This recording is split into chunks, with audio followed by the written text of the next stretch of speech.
বাধা নিষেধ ও রাজনৈতিক চাপ উপেক্ষা করে পশ্চিমবঙ্গের মুর্শিদাবাদে উদ্বোধন হলো নতুন বাবরি মসজিদের নির্মাণ যাত্রা। বাবরি মসজিদ ধ্বংসের ৩৩ বছর পর ঠিক একই দিনে এই শিলান্যাসকে ঘিরে বেলডাঙ্গায় দেখা গেল জনস্রোতের বিস্ফোরণ।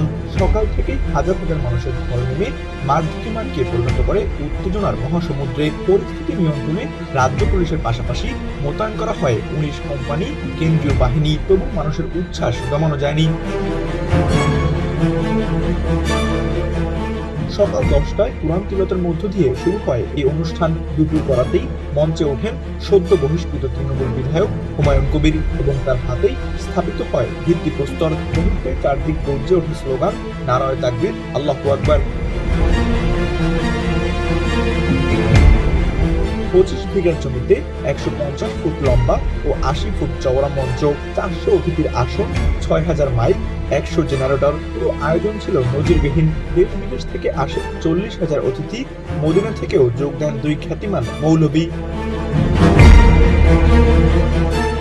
হুমায়ুন কবির ভাষণে ঘোষণা দেন, বাবরি মসজিদ নির্মাণ কেউ থামাতে পারবে না। যত চাপে আসুক, 3 বছরের মধ্যেই দাঁড়াবে এই মসজিদ। 300 কোটি রুপির এই বিশাল প্রকল্পে আর্থিক সহযোগিতা দেবে পশ্চিমবঙ্গের বিভিন্ন জেলার মানুষ, এ দাবি তার। এরপরই শুরু হয় রাজনৈতিক ঝড়। মমতা ব্যানার্জির বিরুদ্ধে সংখ্যালঘুদের অবহেলার অভিযোগ তুলে তিনি তীব্র সমালোচনা করেন।